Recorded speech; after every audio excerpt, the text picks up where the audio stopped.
it's Jackie Capstick, and this is the Natural Healing Reel. Today from Australia, we have Melissa Turnock. And Melissa has been on a journey of healing herself and kind of came into that with an unfortunate diagnosis of some breast cancer, which to heal, we have to heal. So she went and started doing the work and really went and did a deep dive. And thankfully she had some curiosity around the meditation and this interesting side of ourselves and the universe.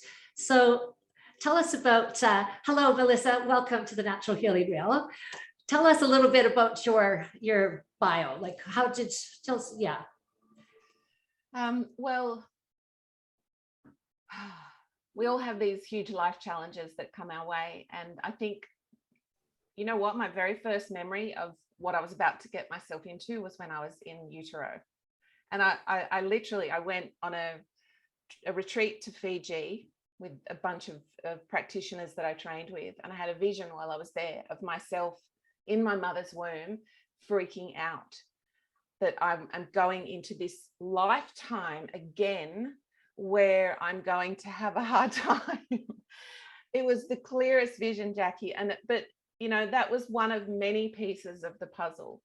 And what happens to many of us is we get a choice in life to manage the really unfortunate, difficult circumstances. We get a choice to step into a whole realm that is not of our physical body and our, you know, our everyday sort of relationships, but an opportunity to tap into a resource, to a knowing that ultimately we are okay, but we have this human body. I've got goosebumps down my legs. We have this human body which brings us into a human experience in order to go through all of those things, to heal. Because what I know for sure is we are not just healing our bodies, you and I, we're not just healing ourselves and making ourselves feel good and, you know, happy to go off and have a nice walk in the nature. We are healing all of the lines before us. Now, this became super clear to me one day. I was out walking while my son was in his maths tutoring lesson. And I heard this voice say, "You know why you got breast cancer, don't you?" And I was like, very curious, do tell. You, all of the women in your mum's line before you didn't have the resources, physically, emotionally, spiritually, to heal this wound. So you took one for the team, is what I heard.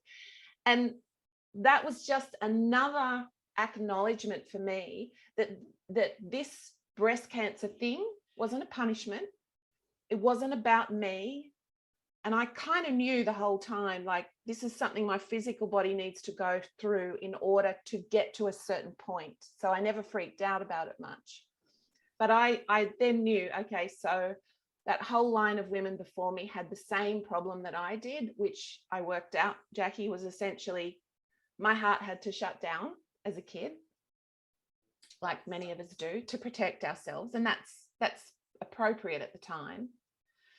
But you can't go on living your life through the lens of an armored heart and a numbed out body, because you're not actually fulfilling what you came here to do, nor are you actually healing anything. So what happens is your body gets louder and louder, and the circumstances of life get louder and louder. And then I found myself just before COVID, 2018, my mum tried to kill herself. And it was like, man, here we go. And I had to step in as the primary caregiver, only daughter, 3 children, no partner. And this was the very woman that had upset the apple cart to start with. So like that was like the next piece in the puzzle. And when you can look at your life, Jackie, through this lens of, I'm actually okay. There is something in this horrible 3D life circumstance for me. I'm going to trust. And I tell you, there's nothing more connects you to your faith then being able to find safety in your own body and navigate all of these really bad situations from a place of stillness and a place of knowing that you are divinely looked after. And so many people don't get that connection to that greater force because they're asleep to it. And it's not going to be everyone's path. There's going to be plenty of people have trauma and it's going to take them down. But people like you and me have these traumatic experiences in order to heal what needs to be healed, which is a choice we have. And then we get to come out the other side and we are knowing that we are loved and that we are safe and that we are our own answer is so clear that becomes your backbone to live through the rest of your life, I think. And looking after your mom, how did you get to that spot? So you obviously had to come to some kind of place with your mom of forgiveness, I'm assuming. Oh, yeah. About 4 years before she did this, I was in meditation on my balcony one day. And meditation has been a practice that just slipped into my life in 1996 and a deep dive into philosophy and the Vedas, which are ancient spiritual texts, and a philosophical approach into spirituality crept in my early 30s. So that became a regular practice, which was preparatory. I now see preparatory for what was coming, right? Having that access. I was meditating on the balcony and I had decided to confront her with the way you talk about my childhood, the way that you bypass everything that happened and pretend like you're the best mum ever. I can't do it anymore. So either we have this out or we're done. So I that power was coming through me. And the day that I had decided to do it, I sat on my balcony meditating and a circle of bats appeared. I don't know what the collective noun for bats is. You never see bats where I live, Jackie. You never see bats. You see many birds, but you don't get bats in groups. And as I sat there meditating, I thought, what is that blooming noise? And I looked. And it was all of these bats doing a circular thing. So, of course, I looked up late as soon as I'd done, like, what's the symbology of bats? And sure enough, it was, you're about to have a very big breakthrough. You are powerful.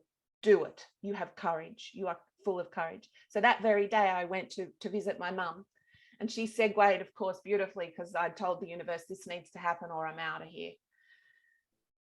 And I confronted her and I said, you know, in my own way, from love. And this is the thing, isn't it? If we don't confront the difficult things from a place of love, then of course we're going to trigger everything. I knew that if that discussion came from fear or resentment for how dare you mess my childhood up and make me so fearful, that was not healing for me in any way. So it had to come from a place of love for me, that I am so worth it, that if I don't say this thing, I'm letting myself down. Bottom line. And she is responsible for responding how she responds, because this is right. Anyway, she responded, she cried, I cried. Nothing really changed after that. But it didn't matter, Jackie, because I had honored my little girl. I had shown her how much I loved her by acknowledging that she went through a really bad time and that it wasn't okay. So that inner child work, huge. And then when she took the pills and did what she tried to do, I was like, I've already said my piece to this woman. I've already made my own inner peace. Now this is a matter of stepping up as a daughter and fulfilling my duty as a daughter. She raised me. She looked after me all the times I was sick and did all those things. No emotional support, but physical. Now the tables have turned and we become the parent for our parents. So it was a miracle. it was a miracle that I was able to navigate. It's the only word I can share with you, because the hospital was trying to bring her back to life, and she had quite clearly tried to kill herself and written a 10-page letter to say, these are all the reasons I'm doing it. Do not resuscitate me. So I don't know how much clearer you can be. And euthanasia and all of those laws, it's very complicated. We don't have euthanasia in this state. But I had to advocate for her to let her die. Now, I tell you, that's a courageous thing to do in a medical system that is every day saying to you, we're going to give her this drug.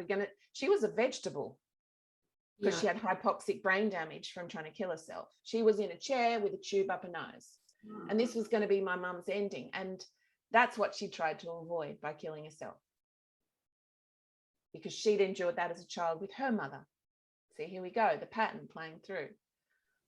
So I had to step up and try and say, look, this woman wanted to die. She is a vegetable. She has no quality of life anymore.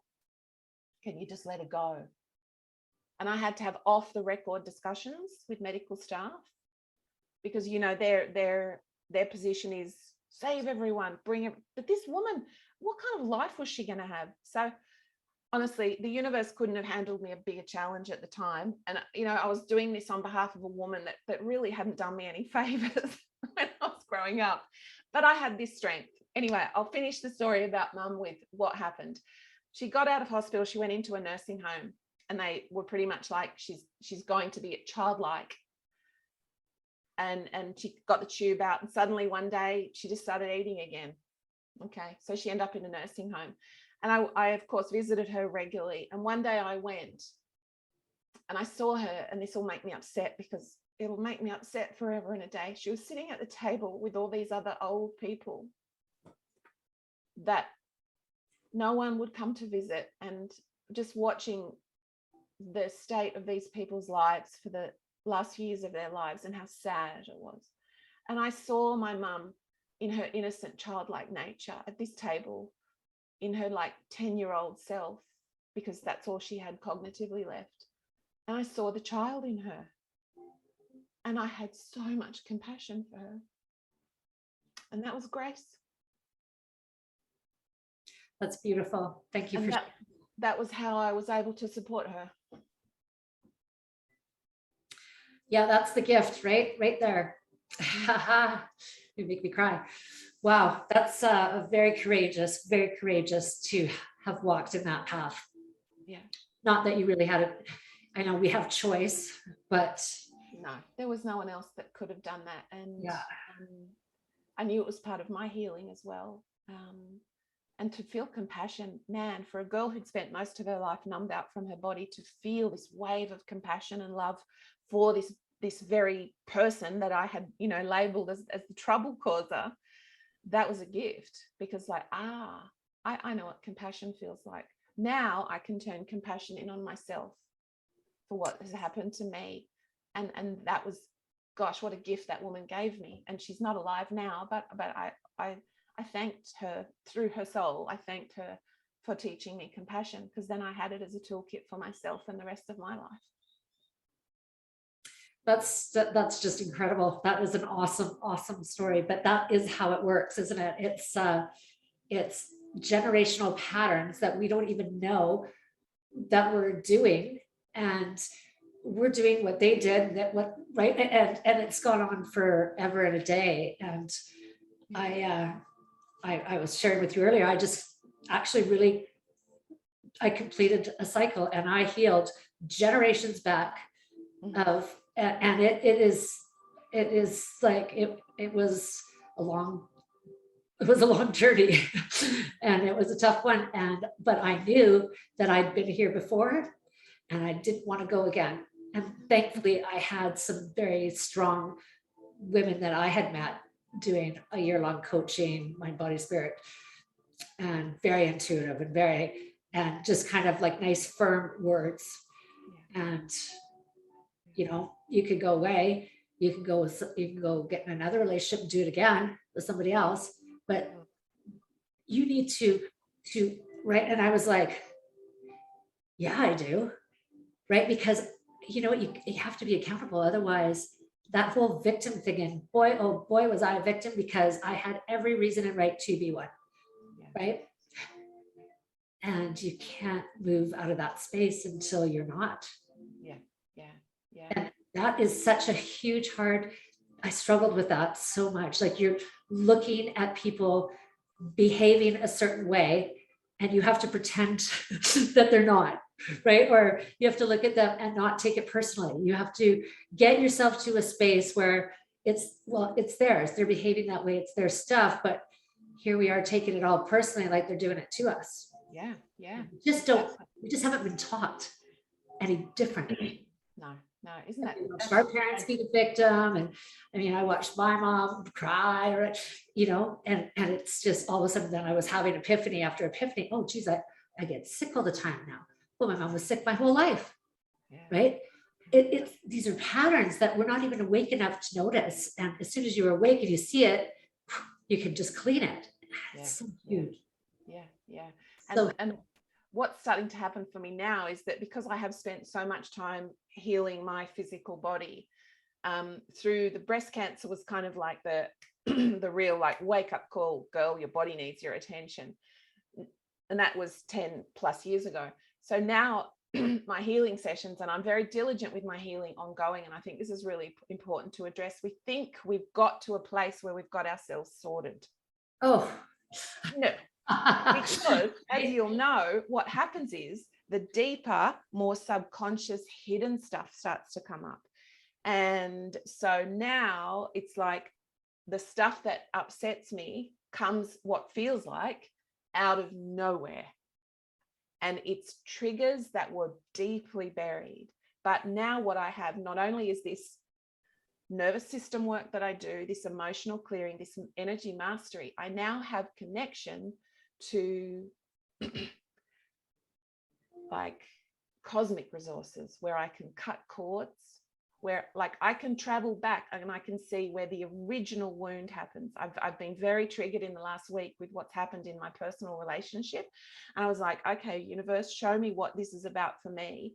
And we get this capacity, Jackie, because we get gifted by the universe when we prove our mettle, when we show the divine that we are committed to our healing, and therefore everyone's healing because we're all connected. The universe goes, okay, she's ready for this bit now. And for me, it's about the past life stuff. It's about feeling into like just cutting timelines. Like I can just go back and just clairvoyant, get the vision of when I was like a medicine woman in this village, this thing came up, and just say, I do not consent. I am done with that. And you can feel it energetically dropping away from you, but you're never going to get to that position until you address your human body and 2021 and what is going on within you. And I think we couldn't have more in your face trauma responses than what's going on in our world right now. And all the people that have never gone in and paid attention to their hurt or their fear, they're going to live in that energy until they own it and they do something about it. 100%.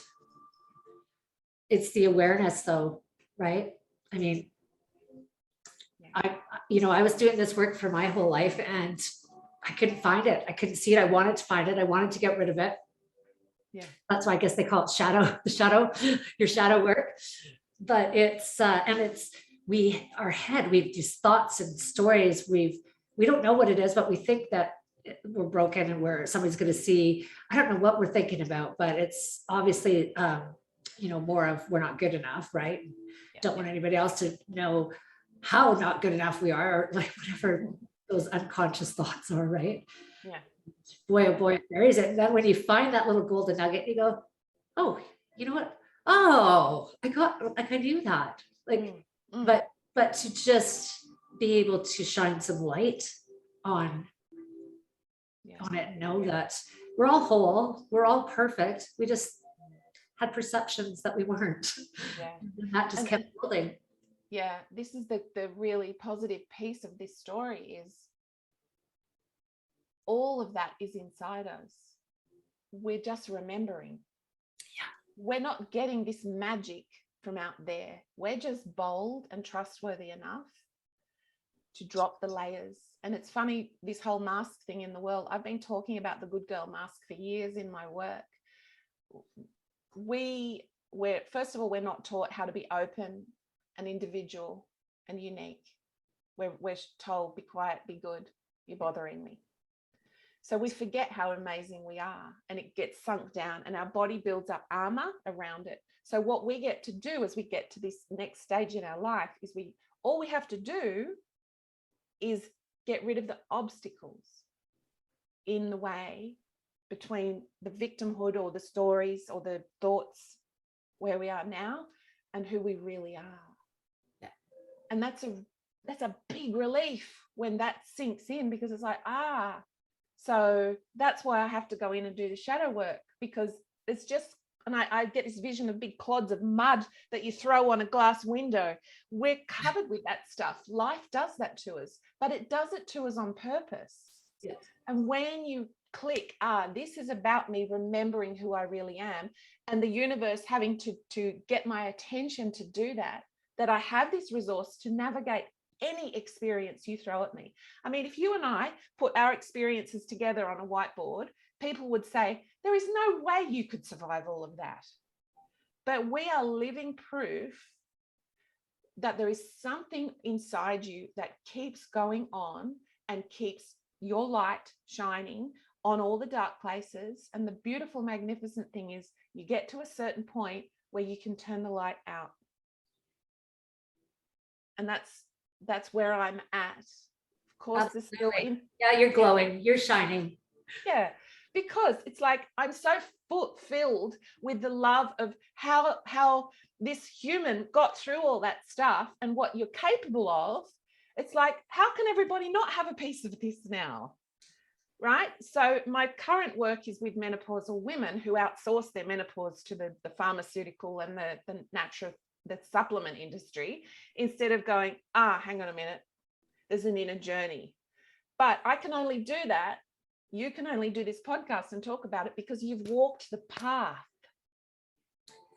And we can share. Want to share. Yeah. And but we can do it. There's tools. Yeah, there's so many tools. And then it's like, you just want everyone to know about it, because you can see the misery around you. You can see the victimhood around you, and you recognize it because you know it. You were that, we were that. But you don't have to spend your life like that. It's a choice. You have free will.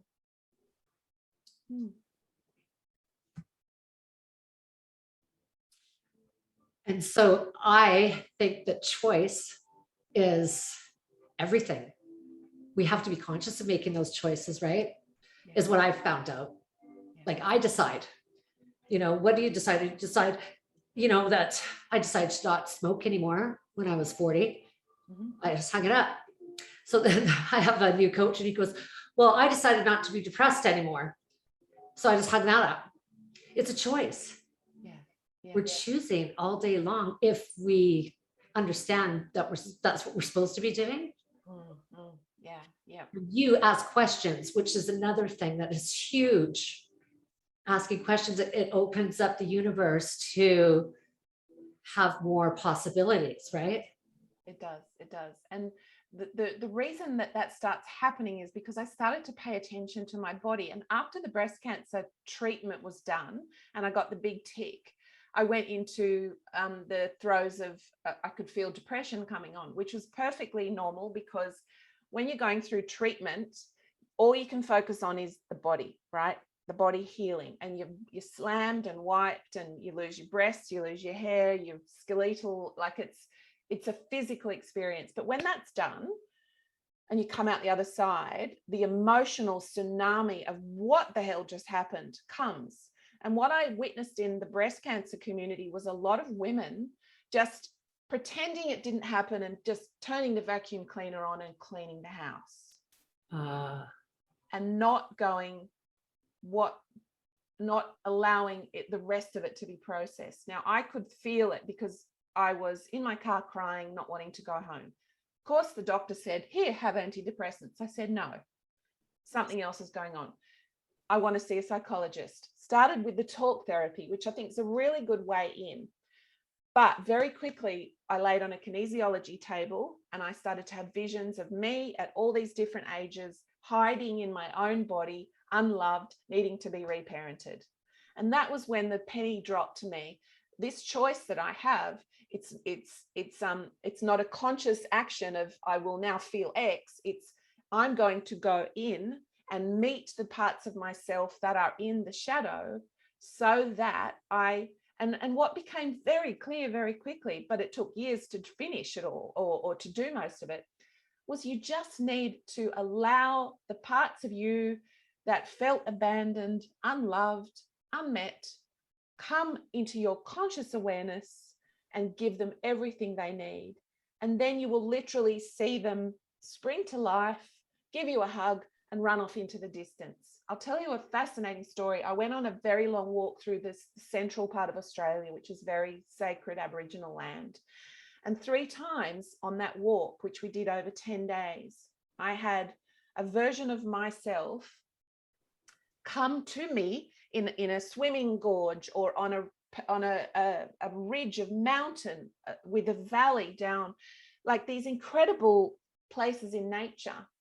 3 versions of me. She was a teenager, 16-ish, a 12-year-old and a 5-year-old. They all popped into my conscious awareness during this sacred trip. And the beauty of this was we didn't talk until lunchtime. So there was silence in this landscape, which is ancient.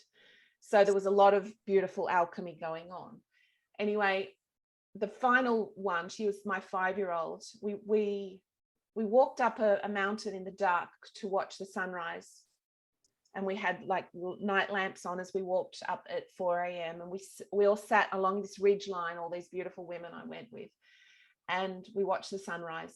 And that's another story. But my 5-year-old she's behind me and she's jumping around on the boulders, and she comes up to me, and she'd watched my 16-year-old and my 9-year-old sort of disappear off into a swimming hole. And one jumped off a valley and wanted to fly with the eagles. It's like, love you, bye. 5-year-old's like, I really like it here. Can I go and jump on the boulders with the other kids? And I was like, of course. And this mountain was called Mount Sonder. And when you look at it from a distance, Jackie, it's a pregnant woman lying on her back. So my 5-year-old was on this energy of this pregnant mama. And so I knew I was letting her go and letting her be healed and released, but she was on this place that was all about the mama energy. And I was able to just cut each of those 3. Now, those young parts of me wouldn't have had the courage or the know-how to come to the surface if I hadn't made the choice to go into my body and say, what do I need to do to heal? And then look at the gifts we get. Yeah, I did similar work to that as well. And it's going back and finding that little being and like, hey, we made it. Come on, let's go. Right. Yeah. Like, yeah, you know what? You had a shitty deal and it's okay though. You know what? We made it. Look at us. Yeah. And come on and hug her. And then I took her home. Yeah. And it's so powerful. It sounds so kind of like, but it is powerful stuff. We did, I got to, where you're going just sounds so phenomenal. I got to go to Sedona on an Easter weekend. There was full moons and it was, all the portals, and we had a medicine woman for the day taking and clearing us. And it was just spectacular. Like there's just something about that kind of, that kind of work with other people that are also willing to just acknowledge and jump in. And yeah, it's really powerful stuff. Yeah, there is something phenomenal about group energy, and I've run groups and I've been on many retreats. When a bunch of women or probably men, but mostly I've done women, get together with an intention to heal, it's like the vortex just gets turned up, isn't it? And yes, there's a lot we have to do by ourselves, but I really agree with you. When a group of women get together, it's like exponential. So don't be afraid to join women's circles and be a part of something in a group, because her energy creates a vibration and yours wants to rise to meet it. And then this one up here, over here, is happening, and you can just feel the power in that. And we women have been taught from day one to disconnect from our power. And this whole like hijacking of the feminine power, which came through quite subconsciously, I'm sure, in many of our parents' raising of us, to be the good girl and to be quiet and don't rock the boat, and having, you know, withdrawal of love and various things. Unfortunately, what it does, it's disconnected us from our sovereign power as a woman, that Shakti energy. And so it's a lifelong journey to reconnect to it, which is laying in dormancy within you because it's still there. But when the Shakti gets together, and you've probably had nights like this, you get a bonfire going, you get the women sitting around it, and you get women singing their tones, and some of us will do our little light language, and some have the drums out. It is life-changing because you get to feel that unity. And so much of our life is about separation, feeling separate from our family, feeling unloved, feeling unworthy. But unity and connection with others, that feels like my lifeblood now. Well, and that's, we're not meant to be separated. We're not meant to be alone. Like this COVID has separated people, and then families and friends, and, you know, and then all of a sudden now it's even getting worse with, you know, the vax and the unvaxxed. And it's so much fear. It's just, there's no love in any of that. It's just so fear-based, and the unconsciousness of understanding that, right? It's not natural. It's not a natural thing for us. But I believe that it's coming to the strength in a head, because just going through my intensity of what I was dealing with, it just, you know, it just keeps coming when you're in it, right? And it feels like that's kind of what the world's doing, because it's not just our country, it's the whole freaking world. Like, oh, it's intense. It is. And what we're seeing now is a whole lot of people's trauma response playing out unconsciously. So fear can only come from a place of not having any love to prefer, right? So we either view this world situation through fear, or we view it through love. And but Jackie, if you've got all your history repressed in your body, and you've never done any nervous system work, or you've never allowed your emotions to be expressed, you've got no resources to deal with what's going on right now. You've got projection and anger and blaming people that are choosing to get vaccinated or not for causing this problem. I mean, this is rife. But if you can see it for what it is, which is this mass awakening. Yeah, I believe that's what it's all about. You know, I think that, you know, it's this bad thing, but out of those, you know, on the ground, so you trying to get out of the mud, you were saying throw in mud, it was like I literally felt like I was in the mud, and I'd get up and then back down, right? And but that pushed me to push harder the other way. You know, because, I mean, times where I wasn't, but yeah. The divine feminine is actually coming to its our time, right? And we're all coming into power, and with that awakening, I believe that we'll be birthing our new fabulous lives. Yeah, absolutely. And we can feel it because we remember it, right?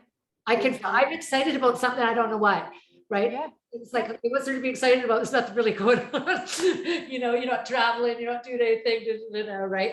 But there's like this anticipation of it's kind of, yeah, you know, you're not, even though you can't see it, you have to create, and that, you know, I've been doing that, right? Just feeling and imagining the best life ever. Right. And we end up getting, even more than what we can imagine. Yeah. Because if you can think it, you can have it. Yep. Right. Absolutely. Yeah. Yep. And that whole thing about, you know, your thoughts to create your reality, I used to think, oh, that's all very interesting. Oh, that's something I talk about on Oprah. But when you actually live it, and you know, I'll give you an example. The other night I was in the bath, and you know, like most people, I had my phone propped up on my little bath caddy watching a YouTube video in the bath, and I moved and I knocked the bathroom caddy, and my bloody phone fell in the bath. And like, it's something you tell your 15-year-old, don't take your phone into the bathroom, you fool. Anyway, I grabbed the phone really quickly and I thought, oh, please, like, still work. Anyway, the next morning, the charger wouldn't work anymore.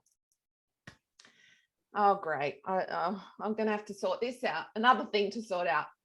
But I had a healing session that day, because I have one once a week. I will always have a healing session once a week, Jackie. That's not going to stop, because I need that. We need that support and help right now.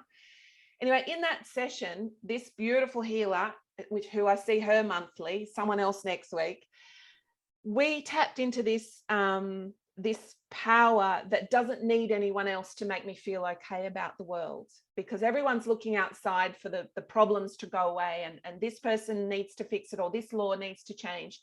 This whole disaster is for us to go in and remember that we are our salvation. So this happened in the session. As I walked up my stairs out of the session to my phone, this power in me was like, I can create universes from this power. Like, I could feel that remembrance of how disconnected we are from our creativity and our capacity to manifest.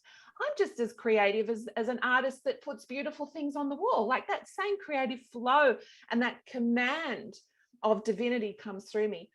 I walked up to my phone and I thought, I'm just going to try it. I'm going to charge my phone now. I plugged the charger in and it worked. It is just that. It is just that. I'm going to get a front door parking spot. Oh, yep, there it is. Not towards the first parking spot, right? It's just so, if we just get asking, if we just get talking and that, but we need to know to do that. And when you do that, it's so fun.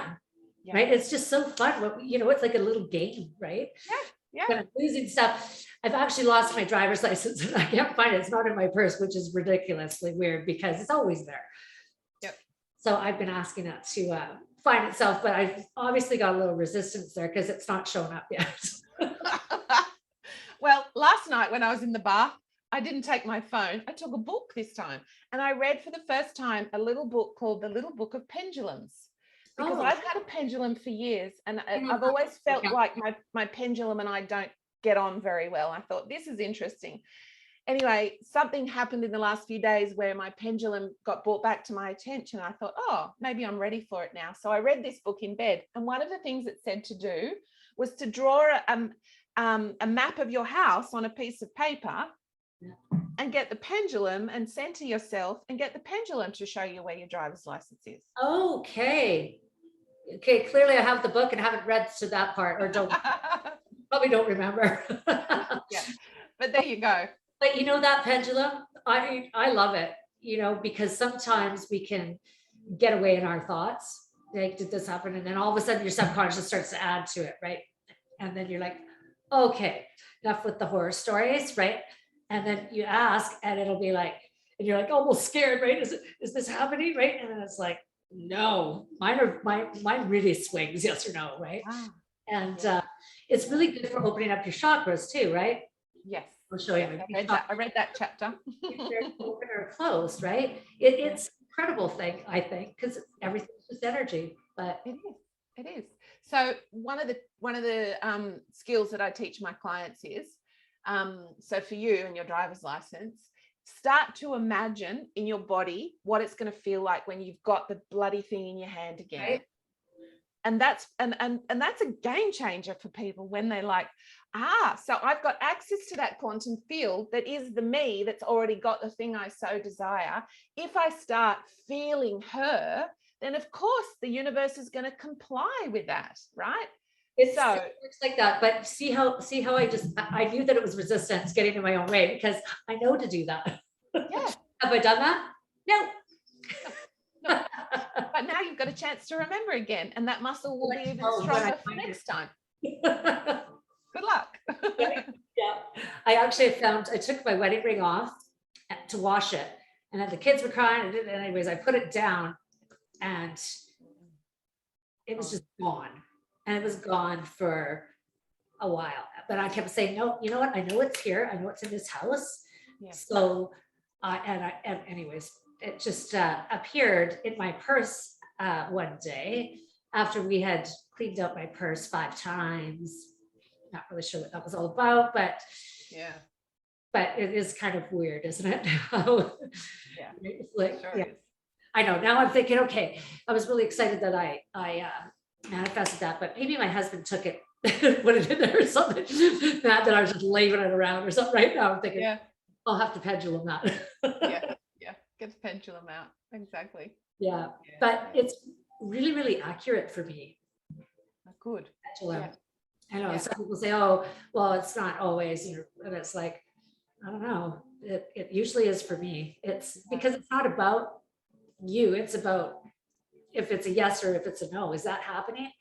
It picks up on the energy of a lower vibration or a higher vibration, right? Yeah, exactly. That's it.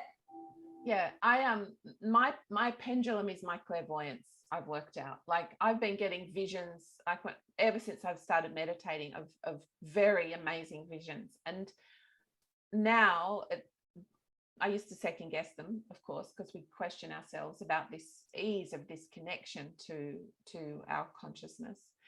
But now I just sit and like I literally, I don't know if you know Sandra Walter, but she talks about like opening up the body and letting the energy flow through. And I just go through this little ritual and I just see the most phenomenal pictures. I do a card reading by pulling a card and I don't read about the card. I just look at the image, close my eyes, and this scene will appear in my mind. So that's my inner pendulum.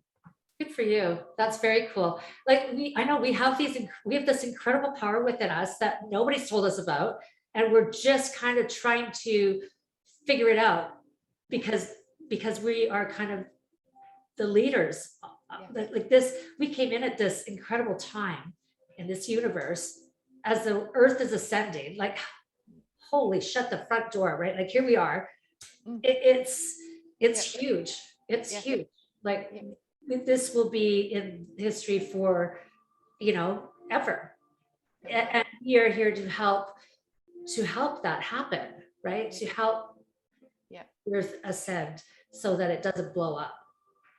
And that's what all the scientists and all that saying, I know I have a lot of friends that are like, and then what happened, Jackie? But it's actually what's happening, isn't it? And the energies are the fastest they've ever been in the universe.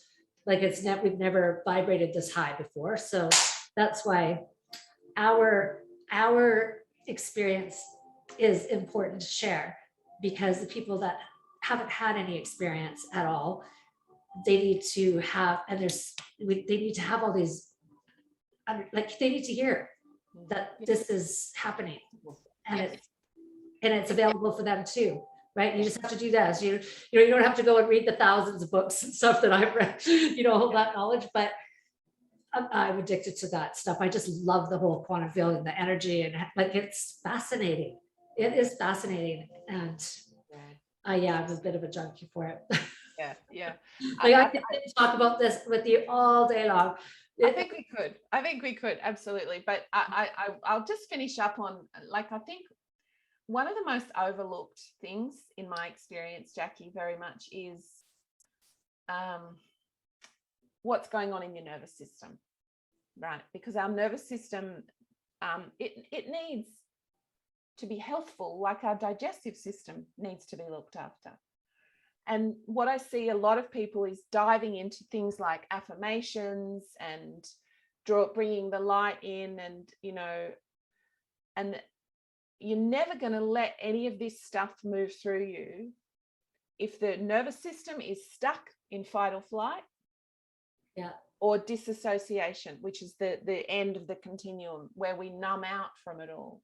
You're not going to feel the bad stuff, great, but you're also not going to feel any of the good stuff, and you're sure as heck not going to connect to your intuition. you know what? I was thinking, I'm just going to interject when you were talking about the walls and everything.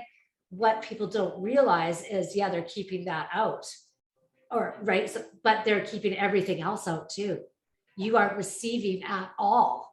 And I think that that is something that is not thought about either. That awareness isn't there, that you're missing it all by having that. Yeah, like you're blocking out the pain of the rejection or the trauma, but you're also not going to be able to feel anything good, right?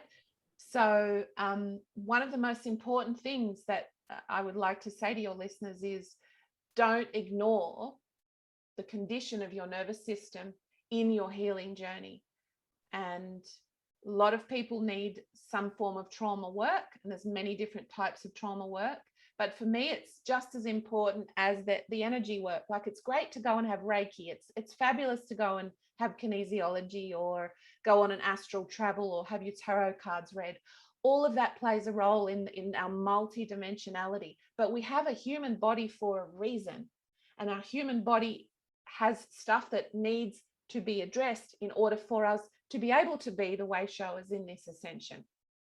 And that's why you and I have gone on these deep, dark journeys into our body, because we are ahead, walking a couple of steps ahead of the people that haven't yet had the knowledge or the courage to do that. But I have to always come back to, with my clients, if you don't address the default mode that your nervous system lives in, it doesn't matter how many times we talk about your issues or how many tears we cry, your system, your nervous system needs to work through and discharge and resolve the traumas stuck in your body. I can attest to that. And Andrew Huberman's work, I don't know if you are familiar with it, but he is a neuroscientist, and he runs a lab that shows and studies, and he's fabulous. You got to look him up, because he's fabulous. And he explains that the eyes are actually part of the nervous system, and they pop out whatever, but it's the nervous system that they're attached to. And so, everybody's like, oh, they're your windows, they're your nervous system, and they're there too. So I found out that I had lived pretty much in fight or flight my whole life. Right. And never really understood that I had, but going back and looking, our whole family kind of did. Right. And my sister ended up with Addison's disease, like just, from the patterns of generations. Right. And you are so right about this. Like he's explaining, like, as soon as you look at something, your eyes dilate, like because it changes in that second. As soon as you look to something, all of a sudden your eyes are, you're focusing in. And as soon as you are feeling threatened or unsafe, you can't see your perspective goes to here now. Right. So all you're seeing is this and this vast of what is probably really happening is gone. And so, I'm really glad that you said that, because it throws you into the overwhelm and the anxiety. And like, I ended up with all of these crazy ass things, PTSD and ADD. I didn't have those before. I don't think, not to that degree. Anyways, but to navigate and to understand how to heal that, you have to understand the nervous system. Yeah. And the hit that you get every time you go into it, right? You get that adrenaline rush, right? And it's addictive, apparently, but we're unconscious we don't even know that that's really what's happening. No. It's so incredible. Yeah. How do you address the nervous system healing? So I have been practicing muscle tremoring for years, and never learnt to be a practitioner in it until I immersed myself in it for a long time. And that is known as TRE, which is tension release exercises, but that's just the name of the exercises. It's essentially teaching your body to use muscle tremoring to let go of tension. And it's a natural organic process that our body does anyway. If you think about When we get angry, we get shaky, and that's the nervous system trying to let that stuff out. But we do the opposite, right? And we go and we hold it all in. But our nervous system wants to shake out our tension, our fear, our anxiety, like an animal does in the wild. You will have seen that. So I teach clients how to get these involuntary tremors going in the legs, and how to regulate the experience. And we chat while their body's tremoring. And I've had groups of 90 people all tremoring on the floor. And it's a beautiful modality because you can do it yourself at home. It's called TRE. TRE. Okay. TRE. And it comes from a guy, David Baselli, who's in America, and his story is fascinating. But you think about the times that your body's tremored, it's with excitement, it's with nerves, it's after sex. Often orgasms make us tremor, childbirth makes you tremor. Our body wants to let go of this stuff, but society teaches us, hold it in. Yeah. And that's so detrimental, because our body keeps the score, and these traumas are held in muscle tissue. And of course we're going to get sick. Of course we're going to get cancer and Addison's disease, because our body can no longer hold the degree of tension and dis-ease, two words separate, dis-ease, and therefore it manifests as some form of illness, because we haven't resolved the patterns in our nervous system. I actually did an interview of a lady. She was a massage therapist, and then she did some class with some phenomenal myofascia. She learned myofascia in massage school, but half an hour into this class, she knew she would never massage again. And so what you're saying is all of those, they're in the tissues, the traumas, the experiences that we hold. And we're doing this because we don't want to feel it, but then that keeps it in there, and then blocks it. And then we keep attracting more of, oh my goodness, we just don't know. No. We just have not been, nobody's explained it to us. This is what we should be learning in school. Yep. It should be a huge part of it. Yep. These are the way to keep your nervous system healthy and function in society, because that's so that we can not project our stuff, not take all our traumas out on everyone else. And that's what we're seeing playing out in the world. People are projecting their anger and their fear onto others. If you go somewhere in Sydney without a mask in a supermarket, pretty good chance someone's going to shout at you. Now, they're shouting at you because they are angry with you for having the boldness to not do that, because their traumas are unresolved in their body, and they are not at peace and not able to view you with equanimity. Long story short, that's the process that's going on. We have that going on here too. It's crazy. The police, the mask police. Yeah. And it's particularly older people, and it never surprises me, because it's like, nobody's ever showed you how to handle your own emotions, and they're just cranky old people, but they're doing it from fear. Like, they're doing it from fear that you're going to hurt them. And that's a sad state of affairs. Like, I feel sorry for people like that. That's how they view the world, really. But that's the fear that's coming out with the vax and the unvax, right? It's fear. You're gonna kill me. If I'm with you, you can't come. People telling their family members they can't come to their house because they're not vaccinated.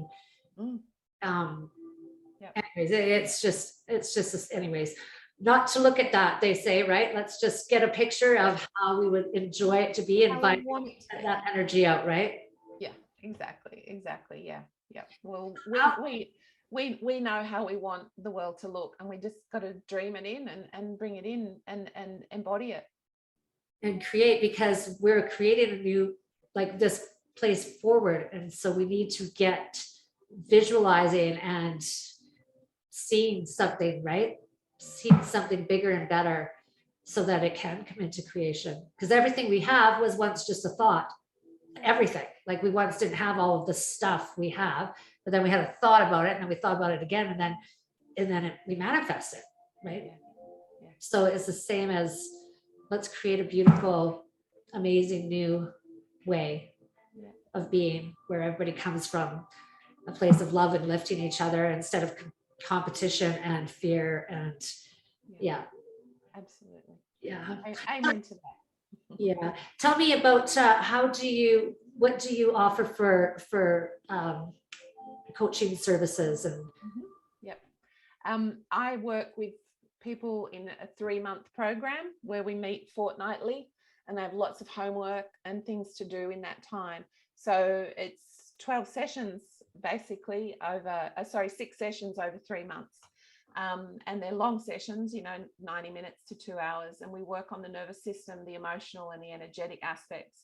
At the moment, I'm mostly working with postmenopausal women who are terrified of a life without any intimacy or sexuality with their partner, and are trying to work out how they fit into the world, and do I want this relationship anymore, and what is menopause here to give me. So it's often women's first introduction to paying attention to themselves and their own needs, Jackie, because we've been mums and workers and wives and house cleaners, and we get to menopause and it's like, hang on a minute, suddenly all of that attention and energy isn't needed out there. Where's it going to go? Well, it's actually a rite of passage time. Yeah. Well, I think that's awesome that you're doing that. That's really, really needed. Really needed. Totally. Yeah. Totally. Yeah. And it's exactly what I had to do for myself, because breast cancer at 40 meant menopause at 41 because of chemotherapy, which is way too young. And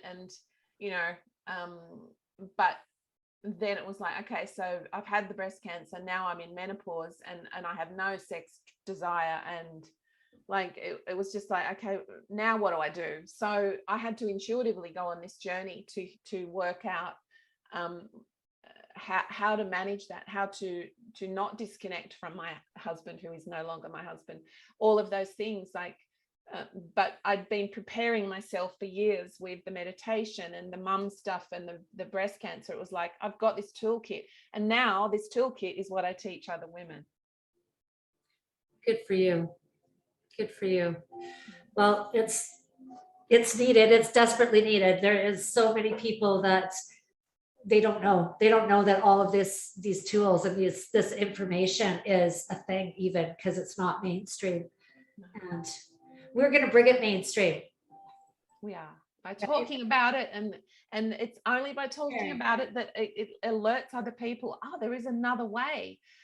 This is a thing, or it gives them permission to talk about it as well. So we have to keep talking. So I'm really grateful for this opportunity. And just the fact that if somebody else has done it, then I can do it. If they did that, then I can do this. Yeah. Right? Totally. I've had that experience. People say, coming up to me, and anyways, and so that's why I know that it was kind of my message from the divine was that, I walked around a corner on a cruise ship, and literally she had just healed herself, and the motivation was 10 minutes talking with me at the vineyard that we were at, or what I didn't even know, right? But she literally came off the gym EFX machine, sweating and everything, and I come around the corner, and she comes around the corner, and she's like, she screams. I'm like, and she's like, oh my God. I just healed myself. And she goes, and you're the confirmation, because it was you that gave, like, anyways, I was like, okay, so you know what?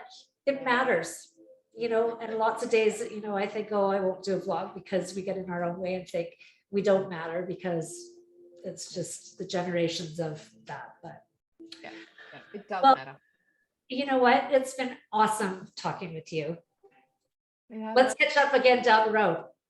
Let's do it again. Absolutely. There's probably way more things we could talk about, Jackie, but thank you. Right? I know. Yeah. Are you ready to book or anything? Have you done anything like that yet? No, but a lot of people say you need to write a book about this stuff, Mel, but it's kind of all in here. It hasn't come out in a written form. I have a very prolific YouTube channel though. I make lots of videos.